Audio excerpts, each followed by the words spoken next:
Welcome to the Map Deck podcast. My name's Paul. This is Jake. We are fresh from the workshop once again, dirty clothes and everything as usual. One day we'll sort that out. We've got some interesting subjects today. One, we want to talk about the it's made in China anyway, and some information that Hambini has just put out. We're not going to steal his thunder too much, but we've got some stuff here we were burning to talk about. We're also going to talk about that new Campagnolo group set and the weirdness about it. And of course, we're going to throw out some congratulatory words about the new Round the World effort. And also, we've seen some sleek spy shots of some mechanical group sets, building on from our last podcast when we were complaining about the lack of entry-level stuff. Yeah. So, interesting one, I think, today. Yeah, I'm keen to get stuck in. Now, the reason I brought this into the workshop and showed it to you is because we see a lot of bikes. So far this year, we've seen about 2,500 bikes come through I know, it's mad, isn't it? Yeah, sounds like quite a lot. It's quite a lot of bikes. We deal mostly in road and mostly with carbon, and people bring us all sorts of stuff. So we've got eyes on quite a lot of this, I think. And also, we're in that position where people email us, factory owners email us, so will you review this for us and give us some sort of insight as to the quality level that we're going to expect from those bikes that are offered for review. And we also deal with a lot of problems. And this is the first time though that I've seen it detailed like this. So what this document is a list of all the various parts of a frame and then a quality level next to it and how much that might cost. Yeah. So we've got a base spec, it's a little shopping list, isn't it? Yeah, the idea is if you were the owner of a brand, let's say Dolan or Ribble or something like that, and you went out to a factory and you were specifying a bike, the factory would say, we can do this for this much money, or we can do a better quality for this much money, or even a better quality for this much money. And there's quite a lot of twists and turns in all of this. So, and it was interesting to see it all laid out like this, because it's not a clear cut, I want a medium quality thing. You can literally choose the quality of the frame material, and then but the geometry checks or the QC you might skimp on, etc. And you can build up something. The interesting thing for me is that if I was in that position, I'd also be thinking, well, import duties. If you import something which is a part of a bicycle, it's cheaper than importing an entire ready-to-sell bicycle. Yeah. You've obviously got that thing that we see a lot in the UK is if you add 50% of the value to a bicycle in the UK, you can essentially say it as a UK brand. Which there's a few frames that we're friendly with that say made in the UK, which is debatable. Yeah, 50% of the value is added in the UK, which does put into question how valuable the paint job is. How valuable the paint job is. And sometimes they did a terrible job of it anyway, and it would have been better off being done in China. Absolutely. So with all that in mind, I would be looking through this and I was trying to assign brands to some of these boxes as to what we can see. And the frame material was sort of the first one. The idea is you have a Z11, a Z7 and a Z3. And the base spec, the cheapest one, is a low modulus carbon, some fiberglass mix in there as well. Oh no, not the elves debacle coming back to bite us again. Yeah, and bladder internals. Now, bladder internals is normally when they put a plastic bag in, they inflate the plastic bag, and the plastic bag on the inside adds some resistance so they can compact the carbon. What we find as mechanics is that those plastic bags do one of two things. They create crevices and tent in and stuff like that. So when we're trying to do internal rotation, makes it such a pain, doesn't it? And sometimes just leave the debris of the bags in there, because imagine it heats up, doesn't it? And it all crimples and it turns into like crisp packet type material. And you're there trying to fish it all out before you can get a cable in. So there's still a few bikes out there. I'd say probably what I described as quite premium. That are still in that. Well, premium in price, certainly. Premium price, yeah. It really gives, I think, people an idea of what to look for. I haven't seen many bikes recently with a lot of fiberglass. We used to see it quite a lot in the old Cannondales and bits and pieces where the inside of the fork was white. Yeah. I have to say, I can't think I've seen one of them recently. Have you? Not off the top of my head, but again, I would have thought also over time the white sort of might just turn to black and dirt. Yeah, maybe. So I would say it's something that if you don't have eyes on kind of new frames, it's a tricky one to work out, because most of the new frames that we see are pretty high end and actually are made in their own factories rather than outsourced. Yeah, maybe. I mean, even the Sonelli, Tifosi type stuff that we see, I still think they're not using that so much. It's definitely haven't seen that so much. Right at the very top of this is the high modulus carbon, the foam EPS internals, mandrel aligned bottom bracket. And what that means is they had to literally have a 41mm block of steel that they insert, so there's no way that they can get the alignment wrong. And they put that 4 times the price. It's no wonder we don't get a aligned bottom bracket if it costs 4 times as much to stick a steel mandrel through the frame. I mean, that's what worries me the most, because if we're seeing like a £4,000 frame that's not even on the full price, because they still come with misaligned bottom brackets all the time. So what sort of margin are they making? Yeah, absolutely. So I think Z7 probably seems to be the most popular out of all of that. The sometimes a fiberglass mix in the fork and bladder internals. Z7 definitely seems to be the most popular. Yeah. It's very rare that I think we'll see a Z3 spec on that mandrel aligned out of a Chinese factory. Obviously we know that Time and stuff do it. Look have now moved to a threaded bottom bracket anyway, etc. But I really can't think of anyone that's doing a Z3, even Colnago. I have a question for you. Where do you think the Te Velo strikes on this list? I know we've not seen one in the building yet, but hot topic on YouTube at the minute is the Te Velo Arrow. Where do you think that lines up on the graph? I think it's probably a Z7. I think I honestly don't think there's much of the low quality stuff out there anymore. I really don't. I think most people are from sort of named brands at least. Yeah. Unless you're picking up something like really cheap, unbranded Trifox off eBay or something. I think if anyone's proud enough to send their bike to a YouTuber, it's probably going to be that Z7 or above. Yeah. What did surprise me about this was the kind of geometry checks and the QC checks that they have. Is that obviously on the bottom one, none at all. Zero. Nothing. For the cheapest price, we don't check anything. We don't check anything. It gets thrown in a box or thrown in a skip. There's just nothing. There's nothing going on. But on the Z7, mid-spec, every 50th frame, that does not sound like a whole lot to me. It doesn't actually. I don't know the sort of the quantity that someone like Ribble and Dolan, etc., would buy. Maybe 500 at a time or something. So it's not a very high. It's not, is it? A high percentage, isn't it? And I can see, but all they do is just check the geometry. They literally just go, are the dropouts in the right place, etc. They're not really checking any actual alignment and stuff. It's not until you get right up to the top of the range where it's every 5th frame is jig checked. The bottom bracket, headset, seat post, fork stays and checked on every frame. It's not until you get up to 4 times the price that someone is actually checking every frame. Yeah, it's pretty scary, isn't it? To think you're basically, most frames are just the machine is left to do its job and it just comes out the door. It does, and I think that's why we're so busy doing this stuff, because that's not being done at all. I can see why. Even the very top brands, if you jump in from every 50 frame just a basic jig check, okay, fair enough. Does it line up? If it's come out of a mold, it probably is going to be okay. But what's really important to us is the mounting points, the bits where you actually bolt components onto. That doesn't get checked until you're right up at 4 times the value. It's no wonder we're so busy. And I think what you would be doing if you were the owner of a brand is assuming that, oh, it's okay, my mechanics will check that when they're building the bike. But obviously the mechanic in the factory is then under pressure to knock out 10, 15, 20, however many bikes a day. You haven't got time for that. No, and we see, don't we? We see brand new bikes where none of that has been checked. No, even not at all. Even as a mechanic seems to have been inserting a bottom bracket or bolted onto a brake caliper, that must be looking at big blobs of paint and going, nah, I'm ignoring that. Turn it. It's incredible. So I just wonder where sometimes there'll be those conversations with the factory. They'll be thinking, oh, it's okay, no, we'll do that internally because we've got mechanics on the ground. They'll do the internal checking. I don't need to add that to the cost, thanks. But then it doesn't get done. It's such a shame. The other thing for me was the things like the painting and the sort of the post-manufacture, the drilling, the bits and pieces. So on the post-manufacturing and the painting, just none. There's no finishing, no nothing. It comes out of the mold, you ship it. I can see that's quite an appealing prospect if you're the Dolans, Ribbles of the world, where it's like, well, okay, I've got someone who's going to in the UK that's going to paint it, they're going to mask it off anyway, we'll do the quality checks, etc.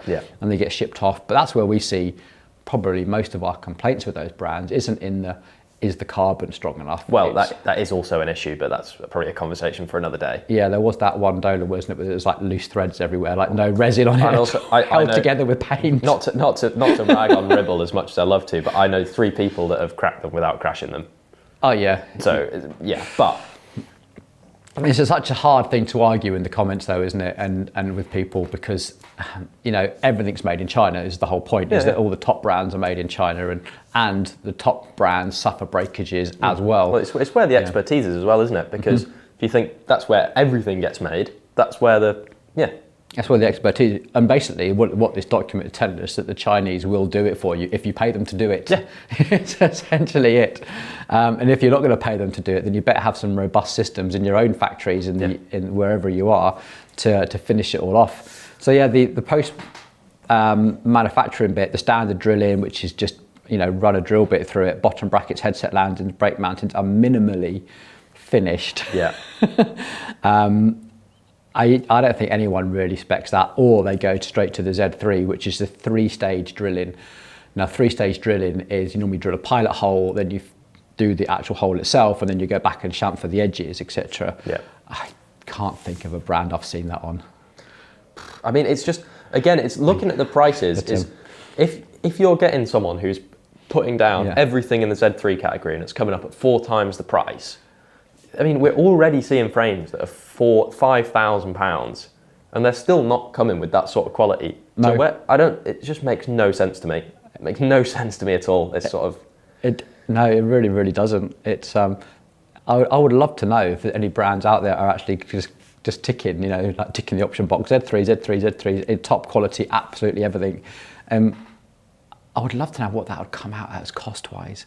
I mean, I've been on record as saying I'd love it if there's a frame brand that would just give me that, lovely ownership feeling of owning a frame. You have a fantastic box like this Mondai style box that comes on Z3. Kind of like that box that came with the new Rovals. That was cool. Yeah, exactly. And then you open it up and there's a manual in there, and it's got a QC sheet that's been signed off and confirmed, and this is the size of the bottom bracket, and this is the size of this, and the brake mounts are flat, and it's been checked by, senior whoever.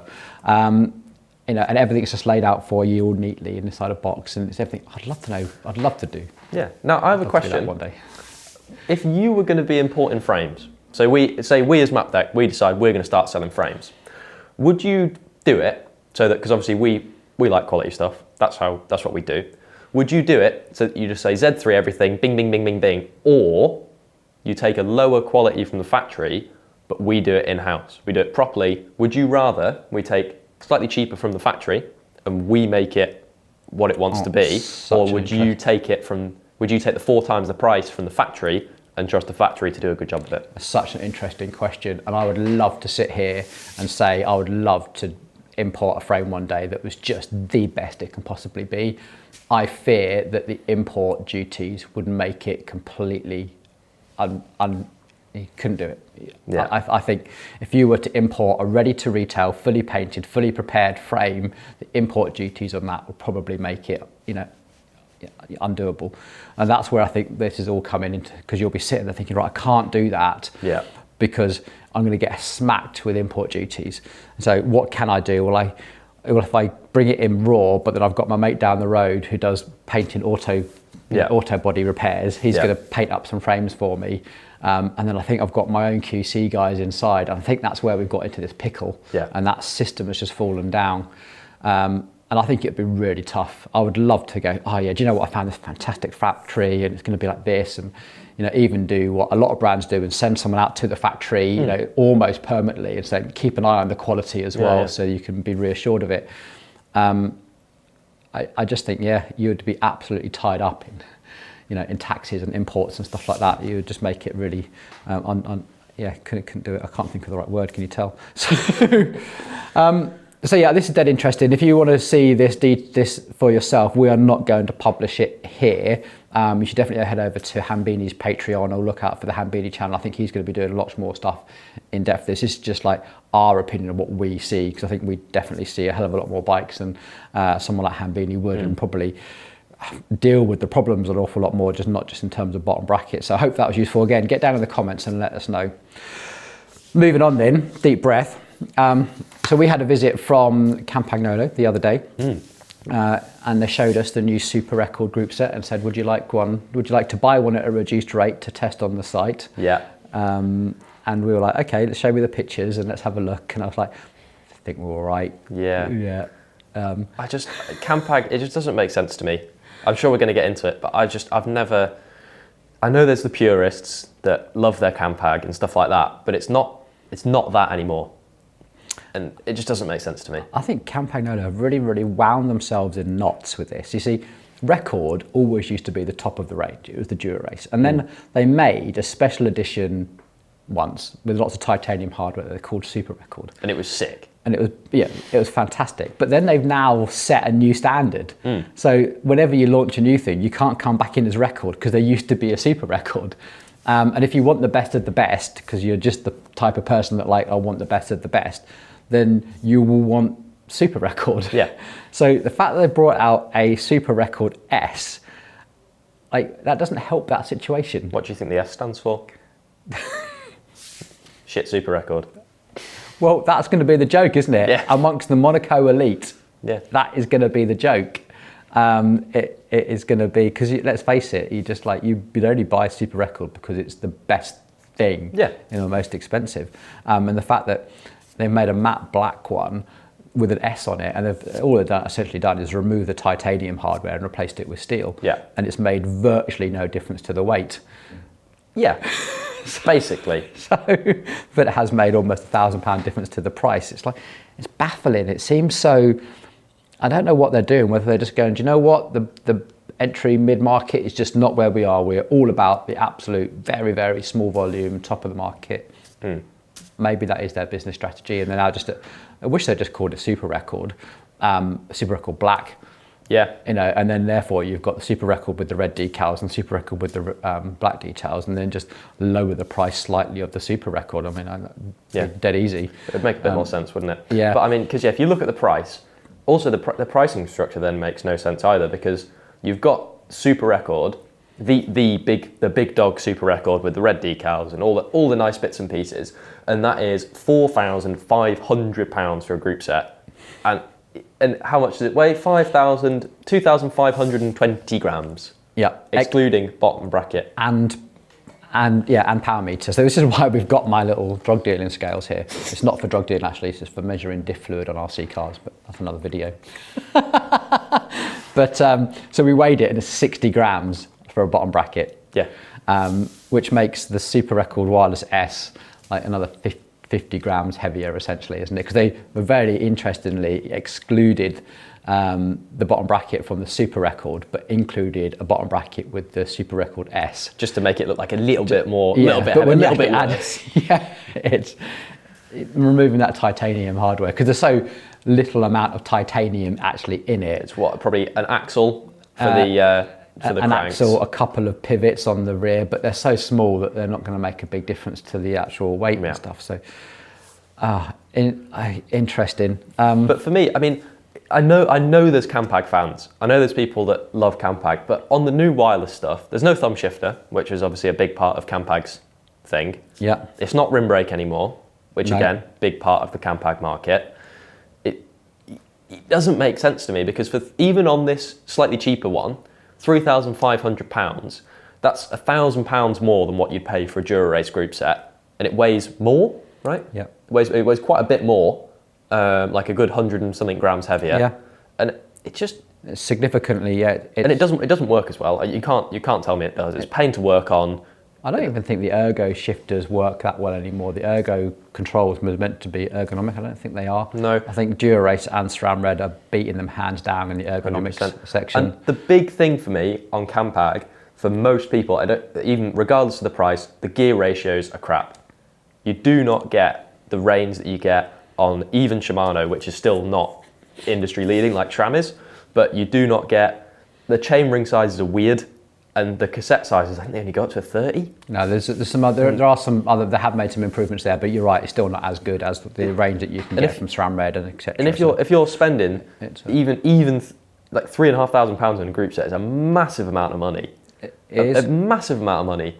And if you're for something that wears out, well, I think it is. It doesn't. Yeah, I mean, considering you can get this something that works the same in 105 Di2, it's basically the same product. It's and you don't get it's not as functional because you don't get that sort of range that you get with the Shimano stuff. It just makes it's not as you just swap components out. Let's say you're going to be doing a fast flat event or something, you just want to change the chain rings out or something. It's not as adaptable as that. It's quite stuck. I think for me, it's just the looks aren't right. Like most frames now are going to like quite an edgy sort of design, and then you've kind of got this really organic, flowy design of the group set by itself does look good. I think it only ever looked good in a Pinarello. Think about it. Or a Colnago. Or potentially. Like a C68, I think that would look nice on. It's that sort of flowing, organic, sort of curvy designed, whereas a lot of the frames now, so like the blade, for instance, that I ride, it's all like edgy, isn't it? Yeah. It's like, and then the SRAM red is also edgy. If I put a Campagnolo group set onto a SRAM blade, you've got this like curvy, organic, like moulded carbon next to like the sharp edge. There's probably a couple of people that would goon over probably like a Campag blade, but it's not. It just doesn't make sense to me. I think you've got to sort of try and either make them completely contrast or you try and make them blend, don't they? And then for me, the Campagnolo just looks weird on a lot of bikes. Well, especially, do you know what really did disappoint me actually about this as well is that they released some kind of revised Bora Ultra wheels, and they look shit.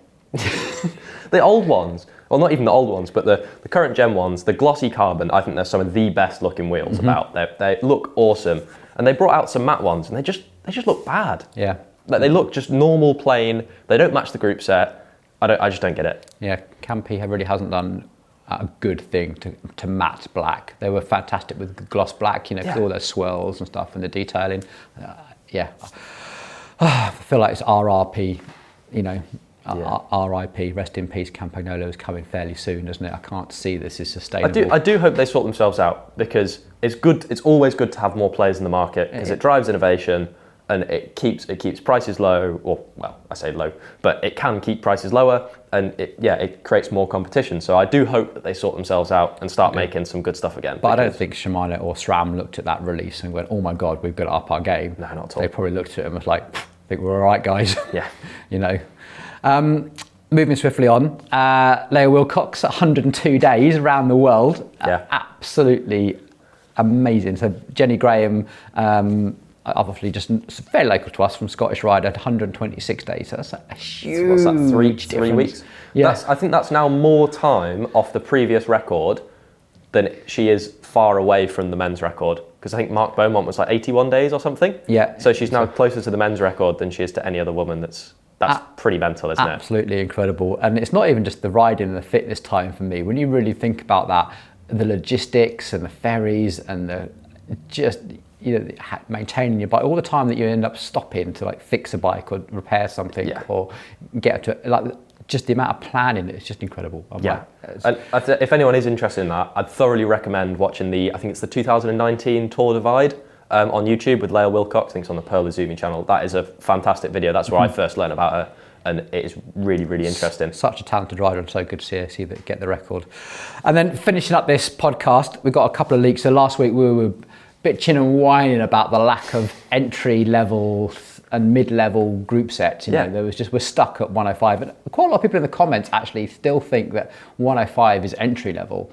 And I still think that I would disagree. 105 is mid-tier, almost top tier. I would it's the top tier group set. I would disagree. I think it's in my head, there is virtually no performance difference in terms of shifting quality and braking quality between 105 and Dura Ace. Yeah, if you could ride blindfolded, I think you would probably struggle to tell because the difference. Even now, the levers feel the same, the shifting feels the same. It's just like a couple of 100 grams, and that's about it. They even look the same now with the black, the gloss black. Yeah, they look very, very similar. That's for sure. So we're really talking about replacing Claris, Tiagra, Sora, Tawny, even. These are, and we were trying to put another video together at some point, but what we define as entry level. And entry level doesn't necessarily mean cheap. I think entry level to me is when someone joins the sport, not buys a bike and commutes to work or something. For me, is when someone buys a bike to enter the sport. Yeah, go on club rides, go out with their mates, go to the cafe, all that sort of stuff. And how that entry level might work might be your workplace might be organising a London to Brighton charity event or something like that, or that's how you might enter the sport, and you might be looking for your first bike that is usable in that sort of a situation. You mentioned London to Paris charity ride, something like that. Yeah. And that for me is what I'd consider the entry point. And then if you get the bug, you upgrade. And I think the other important thing with the entry level is you need to have an upgrade path, because I think I need to start somewhere. But as things wear out, if I really get into it, I want to get a better thing and a lighter thing. So that's part of the fun of the sport, isn't it? Is the more you get into it, the further you kind of push all your upgrades, and you get into new things. You watch the reviews, and it keeps you in it, doesn't it? Yeah, absolutely. And I think that's what's really, really lacking at the moment, because they have neglected it. The jump, you can't just go from your Claris equipped bike and start upgrading bits, because you have to strip almost everything off and start again with a whole new group set. Well, I do think there is definitely a case for upgrading everything at once, because it kind of, I quite like the big jump is like pretty cool. Like if you go from, like, for example, my friend Dan, who we built the Propel for, he went from an old TCR with mechanical SRAM on it, and then he's just moved up to a new Propel, 50mm carbon wheels, 105 Di2, and he's just been absolutely rapid on it, because you've upgraded everything at once, and it makes a really big difference. New bike day wattage. Yeah. So it's a real thing. Yeah, I think it is. But there's just like, there's sort of swings and roundabouts to it, isn't there? But you do want that path, because at the minute you're kind of just boxed in, aren't you? But Cube helped us out a little bit, didn't they? Cube, apparently they've leaked the new road or gravel. I haven't seen a 2x version of it yet. I've only seen the 1x pictures so far. Which, to be fair, even if Q's came out as a 1x, wouldn't necessarily be a bad thing. No, I would like the option though. And we do know Shimano, they like a 2x, don't they? They do. So I'd be surprised if it was 1x only, because they are. I think in another podcast I could make a compelling case for an entry-level bike only being 1x. Yeah, yeah, I could see that. Especially, I mean, with modern gear ratios, it does make sense, doesn't it? Because it basically looked like a toned-down GRX, didn't it? Yeah. It looked like a toned-down GRX with, I would imagine heavier components. I would probably hope 11 speed rather than 12 for a little bit more longevity. Yep. So let's watch the space. We haven't seen any information about it. We sort of reached out to Shimano. Our contacts, they're like, don't know anything about it. Q's never heard of her. Yeah. And also, Pink Bike have just released some spy shots of SRAM T-Type mechanical. So T-Type, if you don't know, is the rear derailleur that mounts directly onto the frame. They call it transmission. Yeah. They only do that in electronic right now. The pictures look very early prototype. Yeah, they do look prototypey. They don't look like the Valtteri Bottas leak. Yeah, the 13 speed. No, that would look like pretty much ready to go. The one that's on there looks like very early prototype, doesn't it? So I'm not going to get excited about that just yet, but it would be nice, wouldn't it, if SRAM at least gave us something in mechanical for those people that's like endurance ride and fixing things in the field. And no, I agree. I like mechanical for off-road stuff. I think I'm pretty much all in on electronic for road, because it's just, if you've got the money, I don't see why not. But for me, off-road, I am going to crash and I'm going to break stuff. And so the mechanical makes sense. One more point, things just rust and just get clogged up and stuff, don't they? And like things, just water will find its way everywhere. Yeah, that's definitely true. That's the one thing about riding off-road. You go through a river and all that sort of stuff.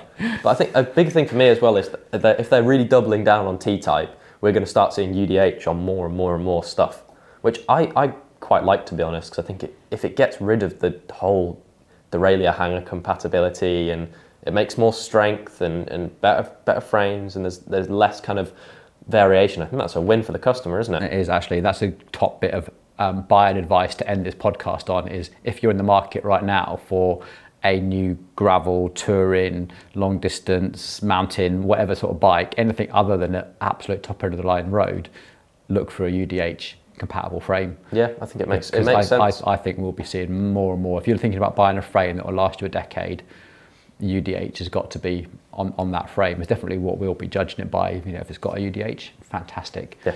Now, UDH, if you don't know, is the universal derailleur hanger made by SRAM. It's actually a plastic component, but you can get aluminium ones and all sorts as well. But it's actually a very good rigid design. I really like it. And in fact, a universal derailleur hanger. It would make me so happy if everyone just said we're just going to have the same design, and then you can bolt stuff direct. Oh, it'd be so good. I do feel sorry for gearmechhanger.com though. Yeah. It could be the end of their business model if we all did that. Their website is mint as well. Yeah, it's a good website. If you ever need a derailleur hanger, gearmechhanger.com. Not sponsored. Anyway, On that, I'm going to end the podcast. You might wonder why these are here, because we've got a video coming out where I do sort of an analysis of the Garmin, the Wahoo and the Hammerhead, give you sort of my thoughts and opinions. That should be out sometime over the next week. So yeah, go check that out on the main channel. Thanks, Jake. See you later.